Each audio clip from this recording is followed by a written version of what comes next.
আল্লাহ রাব্বুল আলামিন বলছেন, ওই মানুষগুলা সার্বক্ষণিক আল্লাহর কাছে দুইটা নিবেদন করবে।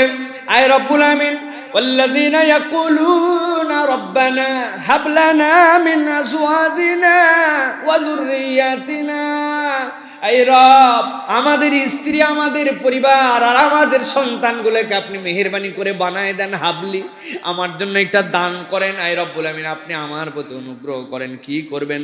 কুররাতা আয়ুনিন, যেই স্ত্রী, যেই পরিবার, যেই সন্তান দেখলে আমার চোখটা ঠান্ডা হয়ে যায়, আমার দিলটা অনুভবে ভরে পড়ে। আল্লাহ আমার পরিবারটাকে এরকম করেন, আমার সন্তানটাকে এরকম করে দেন। আল্লাহ বলছেন, সাথে সাথে দোয়া করে ওয়াজআলনা লিল মুত্তাকিনা ইমামা, আর আমাদেরকে মুত্তাকিদের ইমাম বানায়া দেন। সুবহানাল্লাহ। এই আয়াতের ক্ষেত্রে তিনটা বিষয় আছে। শেষের থেকে যদি বলি, আমরা বলি আল্লাহ মুত্তাকিদেরকে আমাদের লিডার বানাও। জি না, আল্লাহ বলছেন ওয়াজআলনা লিল মুত্তাকিনা ইমামা, আমাকে সেই কোয়ালিটি দেন, আমি এবং আমার পরিবার যেন মুত্তাকিদের লিডার হতে পারে। সুবহানাল্লাহ। অর্থই তো এতদিন উল্টা পাল্টা আল্লাহর কাছে বলছি, ওয়াজআলনা লিল মুত্তাকিনা ইমামা, আমার কোয়ালিটিটা এমন দেন আমি যেন মুত্তাকির, আমার পরিবার যেন মুত্তাকিদের ইমাম হতে পারে। সুবহানাল্লাহ। এই ইমাম মানে সকল মুত্তাকিদের সামনে নেতা হয়ে সংসদে প্রধানমন্ত্রীও না, মুত্তাকিদের মধ্যে শ্রেষ্ঠ মুত্তাকি যে এইরকম তাকওয়ালা আমার পরিবারকে বানান। সুবহানাল্লাহ। 2 নম্বর, আল্লাহ আমার সন্তানদেরকে আমার চোখের শীতলতা বানান। আপনার পরিবারে যদি শান্তি না থাকে, আপনার দুনিয়ায় আপনার পরিবারে আপনার যদি মহব্বত না থাকে, তাহলে এই পরিবার দুনিয়াতে থাকতে জাহান্নামী পরিবার।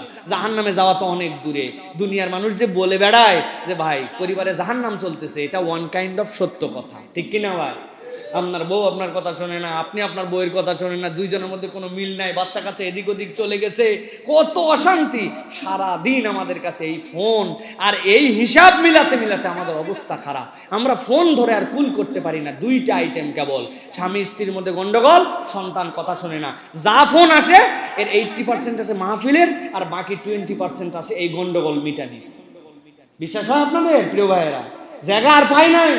এই সাবজেক্টে তো ডাক্তার নাই, এই সাবজেক্টের তো সাইকোলজিস্ট নাই, এই সাবজেক্টের কারো কাছে নেই। এই সাবজেক্ট হচ্ছে হুজুরের, এই সাবজেক্ট হচ্ছে যারা দ্বীনের আলোচনা করেন তাদের কাছে, যে হুজুর আপনি কিছু একটা করেন। আমরা বলি ভাই আমাদের কিচ্ছু করা সম্ভব নয়। দোয়া করতে পারে, আল্লাহ কবুল করতে পারেন, কিন্তু আল্লাহ রাব্বুল আমিনের কবুলের একটা সিস্টেমও আছে। আপনি 7 বছর থেকে সন্তানের দায়িত্ব পালন করেন নাই, বিবাহের সময় কোন স্ত্রী গ্রহণ করবেন আপনি দিনদারির কোনো কিছু সেখানে দেখেন নাই, পরিবারের অতীত হিস্ট্রি কিছুই চেক করে নেন নাই, সন্তানকে ইচ্ছা মতো দিনই শিক্ষা দেন নাই, ইচ্ছা মতো বড় করে তুলছেন, সকাল 10টার সময় পিটন লাগাইছেন কোচিংয়ে না যাওয়ার জন্য, কিন্তু 2 বছরে একদিনও মসজিদে যায় নাই, ফজরের কোনোদিন কিচ্ছু বলেন নাই।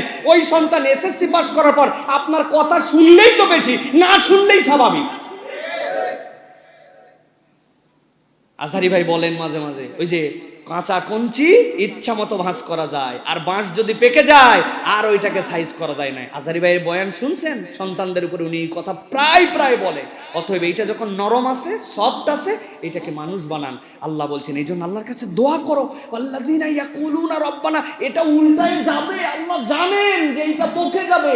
আল্লাহ বলছেন এই জন্য ইবাদুর রহমানের গুণ এই ট্র্যাকের উপরে থাকা, রব্বানা হাব লানা মিন আজওয়াজিনা ওয়া যুররিয়াতিনা কুররাতা আয়ুনিন। আল্লাহ হাজার চেষ্টার পরে চলে যেতে যাচ্ছে, কিন্তু আপনি চেষ্টাই করেন না, তো আপনি কেমনে কি করবেন ভাই? আপনার তো আগে চেষ্টাই থাকতে হবে। একজন হুজুরের কাছে এসে দোয়া নিয়েছে, হুজুর আমার বাচ্চা কাচ্চা হয় না, দোয়া করেন। হুজুর বলছে রুকিয়া করা সুন্নত, পানিতে ফু দিয়ে বলছে যান এটা খাবেন। পরের বছর মাহফিল আসছে ওই জায়গায়, আবার বলছে হুজুর কি দোয়া করে দিয়ে গেলেন যে এখন পর্যন্ত আমার বাচ্চা হলো না, বোতলে ফু দিয়েছেন, আবার বোতল নিয়েছে। হুজুর বলছে বাবা বিয়ে করছো কোন জায়গায়? হুজুর বিয়ে তো করি নাই। বিয়ে করলে মানে তো তোমার বাচ্চা কই? হুজুর আমি না শুনছি হুজুরের দোয়ায় কি না হয়, বিয়ে করলেও বাচ্চা হয়, না করলেও হয়, এই জন্য পানি পড়া নিতে আসছি।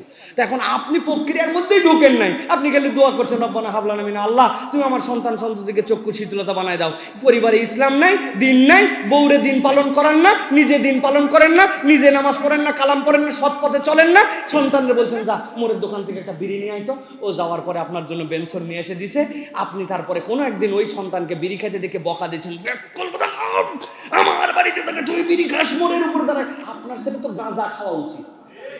যেই বাপ সন্তান যদি বিড়ি কিনে আনায়, তো ওই বাপের সন্তান তো গাঁজা খাওয়া উচিত, ঠিক কিনা? যেই বাপ ফজরের সময় নামাজ পড়ে না, যেই বাপ 5 ওয়াক্ত নামাজ পড়ে না, ইসলাম মানে না, উনার সন্তান ইসলাম মানবে কেমন করে? আল্লাহ রাব্বুল আমিন এই জন্য বলছেন ওয়াজআলনা লিল মুত্তাকিনা ইমামা, তুমি তোমার সন্তানদের দোয়া করো মুত্তাকিদের ইমাম যেন আল্লাহ বানান। আমরা কোন রাস্তায় আছি প্রিয় ভাইরা? আল্লাহ বলছেন এটা ইবাদুর রহমানের গুনাগুন।